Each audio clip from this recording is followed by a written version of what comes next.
Magnus Carlsen needs only a draw. What will he start with? And was that hesitation? No, he goes with 1e4. Does that surprise you? In a game, he only needs a draw. It doesn't surprise me at all because Wesley So loves playing e5 on the first move, and Magnus feels I can just force the issue, make a draw, send this to the second set with a 1-0 lead. So for Wesley, he might try out the Sicilian defense, but it's not in his comfort zone to have to play for a win from move 1. And he does play the Sicilian, and Magnus puts the pawn on c3, the c3 Sicilian, the Alpine Sicilian as it's sometimes known, and this is renowned for its safe tendencies here for white. Often a bunch of trades happen in the center at the very minimum. Sometimes white even gets an initiative if black is too kind of obliged to fight here. And okay, knight coming out, pawns pushing. What do we make of this? A good choice from Magnus Carlsen?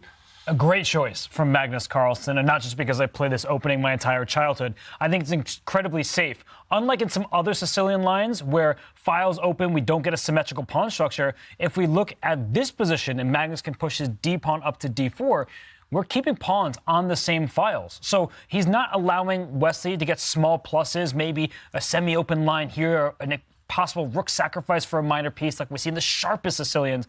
Really good call from Magnus Carlsen. Yeah, really interesting to see this opening dynamic that we're getting. Magnus chooses the king's pawn opening, inviting Wesley to go for the Berlin because the mat situation doesn't allow that. And that's where Wesley feels the most comfortable. So Magnus draws him into an opening that perhaps Wesley doesn't want to make but doesn't have a choice to, forces him to go for the Sicilian and then keeps it close with the Alpine. Yeah, and this queen capture I'm slightly surprised by, I must admit. Magnus, in the World Cup that he won earlier this year, in the final game of the whole World Cup against Pragnananda, just needing a draw with white, he employed this opening, the Alpine, but it wasn't with this variation bringing white's queen out so early. He just took with the pawn, played more classically, shut down that game easily, made a draw, and won the tournament. So I'm slightly surprised, Robert. And normally we don't bring our queen out so early because it's easy to kick that queen around. But the black knight, when it eventually lands on the c6 square, white will pin it with his light square bishop. So Magnus trying to figure out what move to make right now. He can take this pawn on d6. The dark square bishop will have trouble taking it back because that queen eyes across to the g7 pawn. So we're just looking at this position. Magnus, he doesn't want to take too many risks. He doesn't want to give Wesley that feeling that he has even a chance. But he doesn't want to spend too much time either because we saw that backfire for Fabiano Caruana against Magnus Carlsen in their game 4 where Fabi was up 2-1. Yeah, and it's always precarious. It's always tricky, this situation where you want a draw. It's in the back of your mind, but you shouldn't necessarily aim straight for it. You shouldn't play for it, let it affect your decisions too much and end up taking negative, kind of suboptimal, impractical decisions. And right now, Magnus in the tank for a minute or so. It feels like he's kind of torn in two minds. Does he play ambitious, aggressive chess and maybe kind of take a route out later if a draw presents itself? Or does he really try and force the issue, try and trade off as many pawns as possible, pieces, everything? Right now, Wesley shading his eyes. Magnus not known for his death stare, but Wesley really here, his body language focused purely on the board. I think he should be relieved, at least, that Magnus is the first one to blink, to think. Yeah, and that's quite a think that Magnus is on right now. He's touching the 12-minute mark very early on, takes the decision to develop the bishop instead of grabbing that d6 pawn, still inviting the black knight to jump in to development via c6, hitting that queen on d4. But I do like this approach by Magnus of just continuing with development. Even if he's surprised with this last move by Wesley, he takes what is the common principle of openings. And I think he's just sort of preying on the fact that Wesley has shown a reluctance to trade too many pieces in a must-win game. Even in that Armageddon game against Nodirbek Abdusattorov yesterday, that final game of the epic semifinal between those two, there were moments where Wesley could have initiated some trades. He instead backtracked with his pieces. So in the center right now, there could be a trade of a pawn, a trade of a knight. But why would Wesley want that when he feels like he needs to win? So more pieces on the board, at least in theory, sound like a good thing for Wesley. Are you surprised? We saw a bit of a shake of the head from Wesley. He was looking down at his fingernails there, just thinking, he doesn't look too positive. But this position is still full of life. There's only been a trade of one set of pawns. You've got to be focused. You've got to just block out the results of the earlier game. I was just about to say that. Do you think that's because of what has just happened in Game 3 as well? Because everything was so under control with Wesley in in that opening, getting that position with the bishop pair, the pawn on d5. We felt he was the one who was putting pressure. But then that lack of courage in that one moment where he didn't take bishop takes pawn. And are these thoughts that would haunt you going quickly into game 4? Wesley's a competitor, and a competitor in any game or sport, when you just lose a very critical game, you're going to feel it. And unlike in a classical chess tournament where the next game starts a day later, you had to quickly maybe get some refreshments, go to the bathroom, and then sit down at the board again. So how could Wesley not be upset about what just happened? He does have a decent position here. He's trying to shield his eyes from his opponent because he needs to play the position at hand. And then you remember you're playing Magnus Carlsen. He doesn't give you too many chances to begin with. And in a position like this, we're still early part of the game, but out of the opening, I don't think Magnus is particularly unhappy. Yeah, Wesley continues to shake his head. Chess is not only a battle on the board, but an inner game as well. And right now, for Wesley, it is about just trying to forget what has happened. A game that was in his control, but messed up in the end. But you have to let go of that and focus on the board right now, Wesley. Now, to me, knight c6 would be the obvious move that you want to blitz out. What are the other options or perhaps development ideas that Black can be looking at here, David? I just think bring the knight out. Bring the bishop out, trade off pieces, get castled. It's actually quite straightforward. I don't think you have to be too sophisticated about it. He does hit the white queen. I'm expecting him now to maybe trade off a set of pawns in the center. Just go back to basics. When in doubt, especially with the clock situation, just speed up, just trade off, get the black bishop out, get castled, and only think later. The game is still in its infancy here. I'm really shocked to see Wesley in the tank for this long. It is the hardest thing in chess, the thing chess players hate the most, to lose with white. But he has to forget that now, has to recover. He's got black. He's out of the opening in decent shape. And, OK, he's doing the right thing. He's getting ready to castle. Focusing on the basics right now, but for Wesley, it's all about creating chances, a must-win game. And we are going to head to Toronto, where we've got Danny joining us right now. Danny, a difficult moment for Wesley. Yeah, thanks, Tanya. And everyone's stuck with me right now because all of our other commentator guests are still at the fan zone having a great time.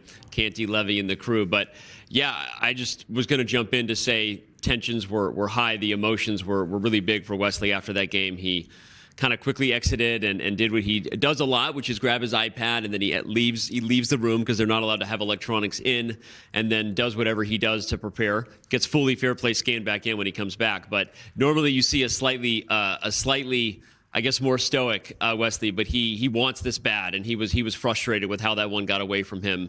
We saw early, right? I mean, we all called it. You could see there was decisiveness in the air the moment that sort of odd, unique Sicilian was there, but pretty tough to lose with white, and now has to find a way to get the dub with the black pieces.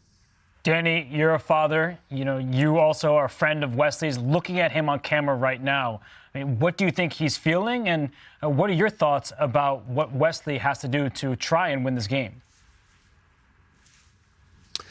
It's tough, yeah, because Wesley is such a sweetheart, and I think really thrives in the environment where he feels kind of comfortable and confident, and I want to say supported. And I think when a game like that gets away, he, like anyone else, I think is going to struggle to forget it, especially in these formats that we have now with it's very fast paced. It's awesome for all of us, the commentators and the fans, but it's difficult on the emotions of any human being when something like that happens and you don't have time to take a walk and take a breath and shake it off, right? So often the players, you can almost see them in their own head. They're sort of doing the mental therapeutic work on themselves while trying to solve their next problem, which in this case is actually, I think, a very big problem that Magnus posed for him. It's a smart one to play the Alapin Sicilian.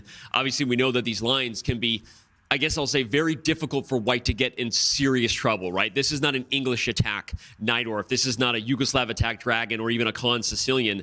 This is a position that, as you can see, it's very tame. The pawn structure, borderline symmetrical. There's not a lot going on here. And so I think the Alapin was a very smart choice. And an interesting note that with Magnus's 2a6 in the last game, Wesley went for the very sharp d4 line and loses time with the queen, even when technically playing an Alapin structure, c3 or even c4 are actually the more common moves there. So Wesley didn't want to get something tame when he had white. Now he regrets that there's something so tame on the board by Magnus because it's going to make it hard for him to win.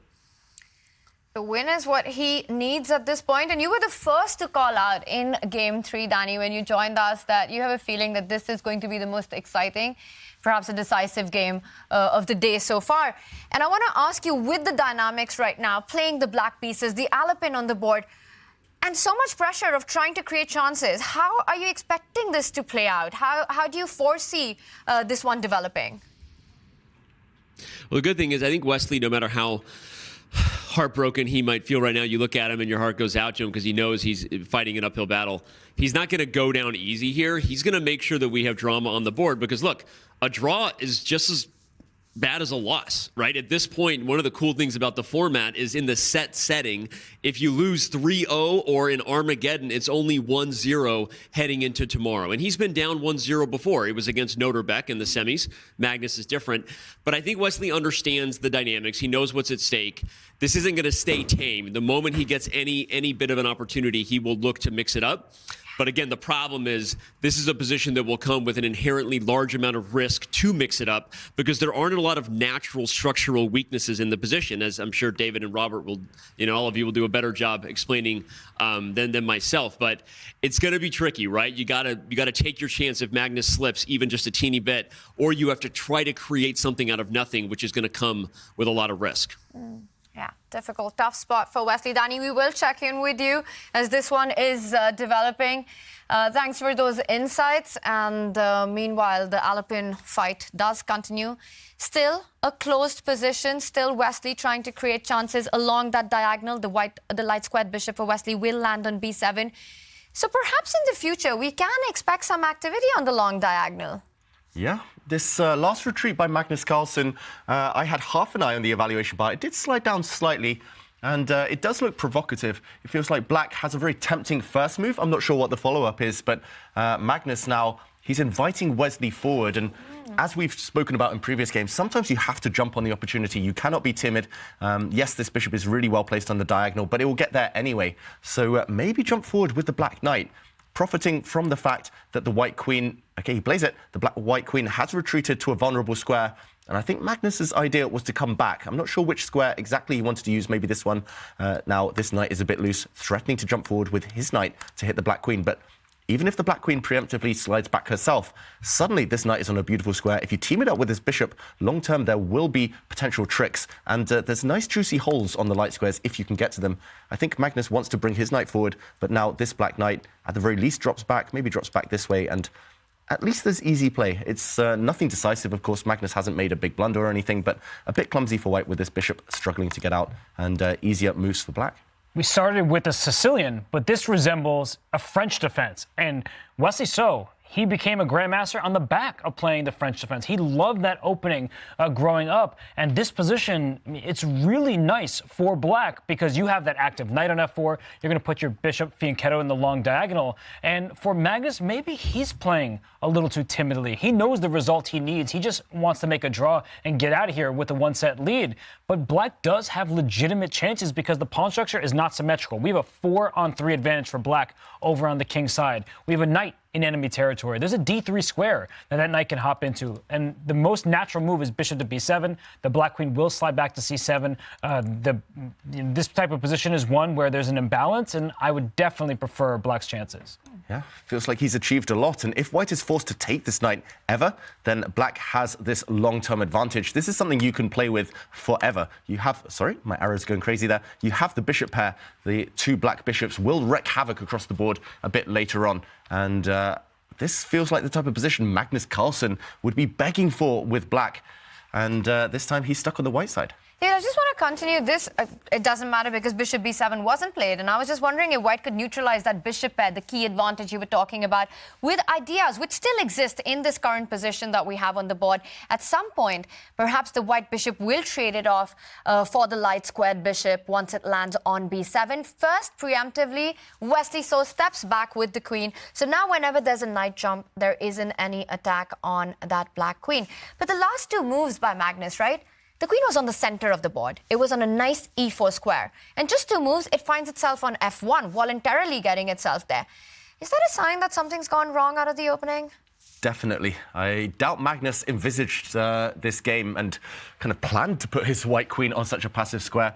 The queens are the most active pieces. We've seen a lot of dancing from both both queens here, but it's definitely the black queen that sits in a superior post. White's queen will need to activate. I think she's kind of banking on this fact that she can support White's bishop going to a6, as you mentioned, Tanya, trading off the light square bishops. That's the only reason Wesley paused there. But ultimately, Magnus is not gone according to plan. And he hasn't done anything too wrong. It's kind of, as Danny alluded to, White doesn't have any real weaknesses to probe at, but certainly Wesley's got everything he could have dreamed of. So many pieces still on the board. This small imbalance of pawn structure, and the game is alive. That's already step one. And if I'm Wesley, I avoid what Tanya was advocating for White to do, that bishop a6, trading off the light square bishops. Maybe he pushes his own pawn to a6 to eliminate that possibility. You want more pieces on the board. We've already seen that preference from Wesley. So if that bishop takes the knight into 4, yes, that's a trade, but we get an imbalance. Black has the bishop pair. It is an open board state. So I think that Wesley would not be unhappy about this kind of trade. So I'm with Tanya. I would avoid this light square bishop trade. We'll see how Wesley continues, as he is a minute behind on the clock. Yeah, this is one to avoid right now. The bishop's disappearing because suddenly less ammunition, simply less control over the light squares. So pawn to a6 would be a really classy move from Wesley. So I think Magnus's idea is to plant a knight in the center in the near future, try to trade off these little beasties, and still White is solid, but Wesley So has enough to cause some problems a bit later on. He's thinking so long, though, on some of these turns where if Wesley was confident, feeling in the zone, you would expect the moves to be flying down on the board. It's just instinctive stuff. There's no right or wrong here. It's just stylistic choices. And Wesley, it feels like he's racked with self-doubt right now. It's just this position when you have to win the game. It's so uncomfortable because you're not playing your normal chess. Okay, if I don't win, my opponent played a great game. Congrats to them. We move on to the next one. He needs to win, and he is a solid player. That's his nature. He doesn't want to take unnecessary risks, but when you're in a must-win game, you do need to make speculative decisions. You might need to sacrifice a piece just for some play to cause your opponent to get scared. And Magnus does not look scared. He's not scared of anybody. He's just chilling. Magnus is chilling. Wesley, perhaps not so much. The most natural-looking move on the board, the bishop development. You really don't want to make it because it allows the trades, as we've been talking about. He puts the other bishop for now on f6, so a more active square again. Just bishop b7 is the move you want, but you're avoiding White's bishop to slide to a6 just for now. And Wesley, it's high tension. And if you're feeling the same kind of stress that Wesley is right now, what you need to do is listen to some lo-fi girl music. And Chess.com has a cool lo-fi girl track, and you can check out your favorite tunes on any of your favorite streaming platforms. YouTube, Spotify, SoundCloud, they're all there. Play some chess to a lo-fi girl music. Chill out to some lo-fi girl music. It's the one you've been listening to at the start of the stream. It's pretty chill. Wesley, not so chill right now. Not so chill. You can tell Wesley, he's barely kind of broken away from that really tense body language. He's just been focused on the board, which is great. But sometimes in chess, you need to take a step back. You need to just kind of get a general overview of the board and kind of get out of your own head. At least kind of calculate, but don't kind of stew. Don't philosophize, especially in these rapid games. 6 minutes left on this board. It's pretty much blitz now. But Wesley, he's not had to make too many difficult decisions. Feels like the kind of momentous occasion, it's catching up to both of these players, especially with their time usage. So if I'm understanding you correctly, you're telling Wesley to calculate, but not over everything. Sorry, James. Sorry, Canty. Yeah, pretty much. Calculate enough to kind of get the moves down on the board, but don't think about the previous game. Don't think about the match situation. Don't think about the opponent who's sitting opposite you. Just focus. It's these 64 squares, these remaining pieces, and he eventually played bishop f6, which is a very good move, but it cost him a lot of time. So what you're saying, it could be anything, but for Wesley, it shouldn't be Carlsen over everything. Champions Chess Tour over everything. It is the Champions Chess Tour final set 1, which is on. This is the game 4, and Wesley So has to win on demand, given his must-win situation. The fact that he's playing perhaps the hardest, the most difficult player on the planet, let alone in this situation. It's going to be a tough one for Wesley, but he's managed to create some imbalances, some chances out of the opening. That knight nicely planted on f4. If white ever wants to give that up, it means parting with a bishop pair, which gives a long-term edge to black. The move that we've been advocating, trading off the light-squared bishop, there are problems associated with that. You'd love to get that on the board, but visualize the bishops come off the board. That knight from f4 can further then jump to d3 once the trades happen, and I think this would give black additional chances to fight for the advantage. If you're going to play bishop a6, you probably have to take that knight off the board first, and then black says, I am happy that I didn't develop my light square bishop yet, because now I can trade without having spent a turn in between. And I think the best piece on the board for Wesley So right now is the 17th piece, the clock. Magnus, he has spent over 3 minutes on this very turn here. He's down to about 5 minutes himself. It's not like this is a clarified position, pure end game, just shuffle around. There's some big decisions for him to make. Yeah, I think he will take this knight eventually, simply because there's nothing else. There's no other appealing moves. That black knight is too strong, and white struggles to get fully organized while it survives. But he's burning so much time because top players, they're really reluctant. It's one of my biggest weaknesses, for example. I'm so attached to the bishop pair. We're kind of ingrained. All we talk about bishop pair. That's a big success. You got them, survive the opening, survive the middle game, and you'll win the game eventually in the end stages with this bishop pair. So he's just kind of overcoming his prejudice here, his kind of ingrained bias of these long-term advantages. Ultimately, you just have to snap off that knight, just play on. It's still relatively balanced, but Magnus struggling right now. 4 minutes on this one move. That's half his remaining time on this one occasion. He's feeling the nerves too. He's human, Magnus Carlsen. At times, he can be. But right now, he has made the move bishop e3, so not going for that knight trade that we were looking at still keeps the tension on the board. What he wants to do is slide with that a1 rook on the edge of the board to the center of the board. Again, the idea is to trade off as many pieces as you can to try to get closer to that draw. And he goes for the idea that you suggested to stop bishop from landing onto a6. So the move a6 not only hinting at a future b5, which you want to be careful about because you leave behind some of the dark squares, but more importantly, you take away a key idea from Magnus here. You take away the key idea of trading off the bishops. And bishop b7 coming up next. Absolutely, and the best part of Wesley's move, he played it quickly.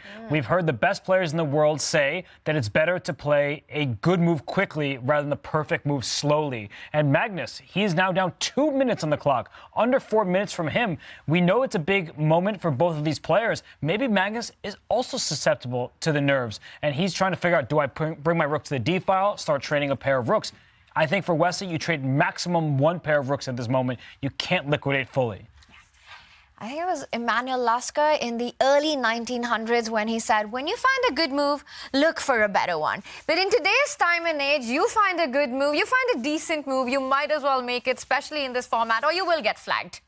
Yeah, as simple as that. And I was going to ask, have you ever seen Magnus spend this much time in a rapid game? We're only at move 17. When it's relatively quiet, when it's quite straightforward decisions, it's not too sharp, not too complicated. I must admit, I'm really, really surprised the way Magnus Carlsen has been handling that clock. The position's still fine enough, but yeah, definitely nerves kicking in, I feel. It's strange, especially when we compare it to the previous game. He was playing with the upper hand, had lead on the clock. This match has been one defined by 2 solid games to start, and then some apprehension, as Magnus put it, from Wesley in Game 3. And it's Magnus who's been apprehensive in this game. He played an Alpine Sicilian, a quiet line, but now his queen's on f1. It's not participating the way he would like. One pair of rooks is able to be traded right now. He can do that, and he in fact does. He could have played that move a lot more quickly, but Wesley intelligently takes with a piece that's not the rook. His rook is tied to that pawn 2 squares in front of it, and he keeps more pieces on the board. I also really like that because even if that pawn was defended, Robert, taking it with the rook would invite another exchange on the board, with white's rook sliding further. So Wesley wants to keep as many pieces on the board. That d-file doesn't matter right now because that's where the trades will happen. Meanwhile, Magnus does capture the file right now, rook d1 on the board. Wesley can slide back with the bishop from where it came from, an active post. He's managed to get the knight to a nice spot. The bishop on b7 is on a good diagonal. How do you see him making progress from here, David? Well, firstly, I think Wesley should play a quick move. He adjusts a piece, teasing his opponent there. And I just love the fact he recaptured that rook on the last turn with his bishop instantly. If he keeps that momentum, keep playing quick moves here, then you put Magnus under even bigger pressure. He literally has double Magnus's time. I'm loving that bishop coming back where it came from. Maybe the black knight on c6 can just get out the way, leap out the way of black's light squared bishop at some point, unleash that beast, unleash that kind of diagonal. And yeah, I see so many ways to improve. I'm not sure whether there are any big threats created, but just speed up, Wesley. Keep that lead on the clock. He's looking for tactics because there's that bishop on b7 staring all the way into white's camp. Knight takes g2 does not work here for Wesley So, but you know he's considering because knight takes g2, if you take back with the queen, knight e5, suddenly multiple pieces are hanging, that knight is pinned to the queen behind it.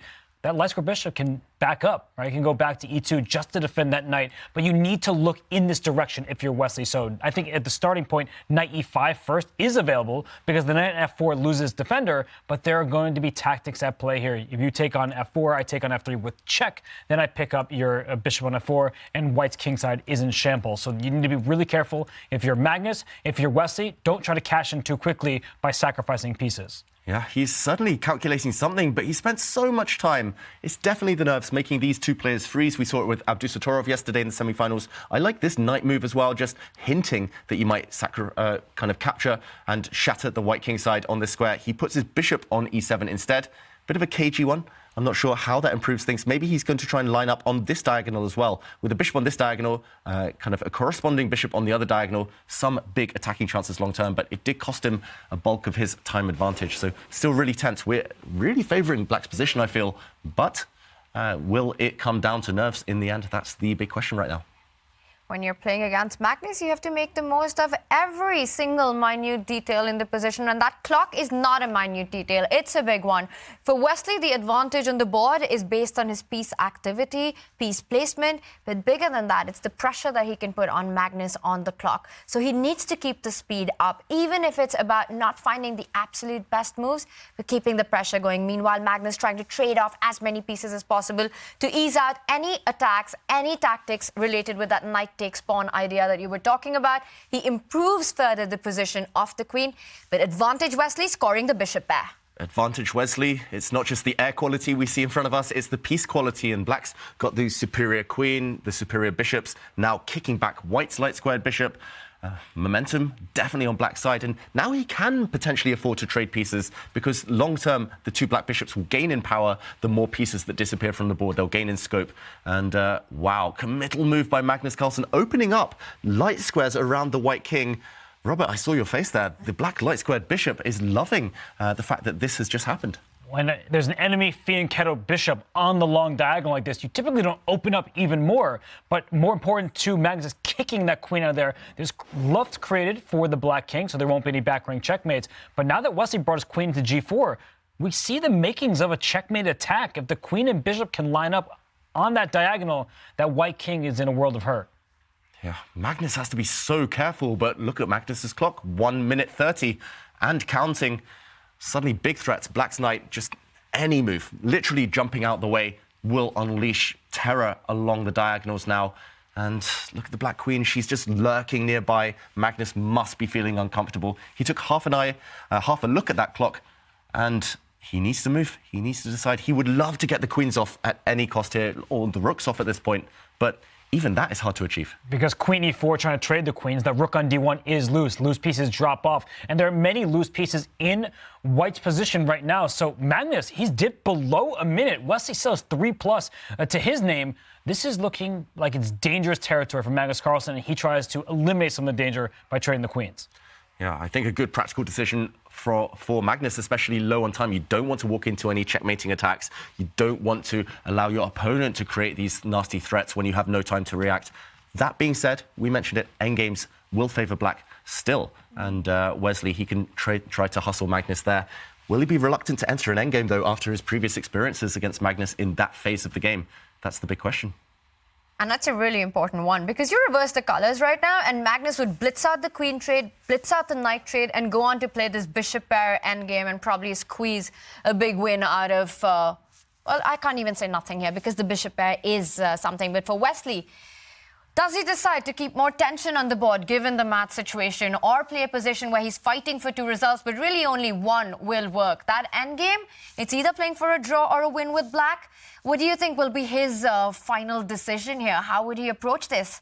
And he's touching the 2-minute mark as well. Magnus under a minute. Process of elimination. I think he has to trade queens here because white's next move, if black doesn't hang the queen, is to put the bishop on e4 and trade off even more pieces. So I don't think Wesley has much of a choice. In fact, trying to keep more material on will backfire. So trade queens and then count your pluses. You have the two bishops. He does trade those queens off the board. There is that long-term advantage. It's pawns on both flanks. The bishops should reign supreme over the knights. Yeah, especially in the dark squares. Black's dark squared bishop is uncontested if it can ever sneak behind. White has pawns on the queen side that are sitting on that color complex. So still long-term trump cards, but I think he's too afraid of Carlsen, the endgame maestro here. Anyone else in the world, he'd be trading off a set of knights. He'd be playing quickly, confidently, trying to improve the black bishops, bring the black king towards the center. Everything that we're taught to do from a young age in that endgame stage. But you are playing Magnus Carlsen, and suddenly the time advantage is pretty much gone. Knights off the board as well. It is two bishops against bishop and knight. Can Wesley squeeze this one out?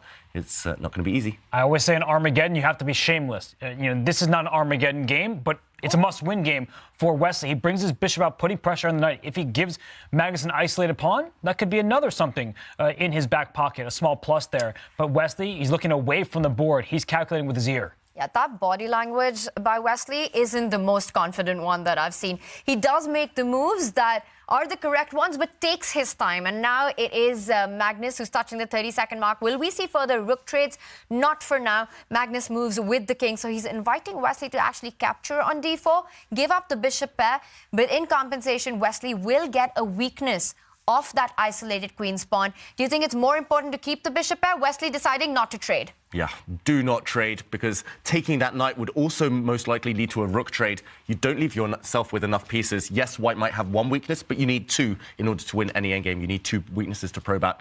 So keep as many pieces on the board as possible. He's now hitting the white knight, kicking it back. The rooks do disappear, but more importantly, he has the bishop pair. You need as many imbalances as possible here. It's the bishop pair and the 4 versus 3 advantage, the 4 versus 3 lead in pawns that you have on that right flank. And white has a 3-on-2 on the left-hand side of our chessboard. So you can start pushing pawns yourself if you're Magnus Carlsen. But when you push a pawn, you may leave new squares accessible, to the black pieces. So I like the look of this endgame for Wesley. Throw your pawns forward. He starts with bishop c6, but f5 and e4, those type of moves are coming.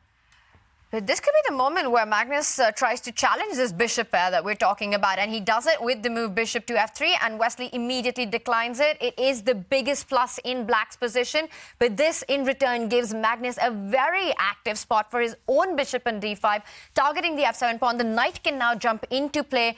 First, he blocks down that queen side. Now a threat on the board. That bishop from d5 can go to b7, starting to attack the queen side pawns. Yeah, will he dive in with his bishop, Magnus Carlsen, go for black's weaknesses? Those pawns can still push. No, he's simply trying to trade off as many pawns as possible. Now, a bit of a threat to advance this white c-pawn that's just moved one square further, fixing it on a nice protected square, a pass pawn for good forever. So most likely we'll see a trade. And the more pawns that disappear, the closer Magnus will get to that desired draw. Although one bit of bad news for Magnus Carlsen is that his pawn on b4 is on a dark square. To defend it with another pawn, also on a dark square, only Wesley has a dark square bishop. And he's actually offering a trade of all pawns on that flank, hoping his central pawns will do the trick. But I think you don't want to see all these simplifications happen. This is surprising, David. Lock it down. I think Magnus now can advance. OK, he actually does go for all the trades to try and eliminate pawns. I would have been tempted to step forward there because black's dark square bishop suddenly would have been locked out of the game. But no, it's liquidation time. He's trying to go for opposite colour bishops here, Magnus Carlsen. He might have saved himself. And I think that's the key move. Knight c4, it forces the bishop trade. Yes, black gets an extra pawn, but it's not going to be enough anymore. Knight c4 was a defensive key resource that Magnus was relying on. We've seen this story before earlier in the set where it was Magnus up a pawn. Here he's down a pawn, but the opposite colored bishops. There's no hope. You have a light square blockade. The dark square bishop can help you in that cause. But Wesley, that move, a5, he could have tried for more at that moment. Just trying to liquidate the queen side was not the way to go, and it looks like these are the last few moves being played off set one. Magnus Carlsen on the brink of taking the set away. This is going to end in a draw. This is a creepily similar mirror image to that earlier game with opposite colour bishops. It is a draw piece on this board, but Magnus takes the set. Set 1 to Magnus Carlsen. Wesley So has to strike back in set 2. Wesley missing some opportunities right there to make Magnus sweat just a little more in that endgame. He allowed the pieces to be traded off. You see Wesley looking to the side. He had legitimate chances there. He was outplaying Magnus Carlsen, a tentative Magnus Carlsen that we don't typically see. But with what we do typically see is Magnus Carlsen and victory. He won the first set over Wesley So by winning Game 3. He earns a head start as we go to a best of 3. Tomorrow's a new day, but Wesley So needs to right the ship quickly. Magnus Carlsen there takes set 1. We saw him shaking his head at the end. He's always critical of his own play.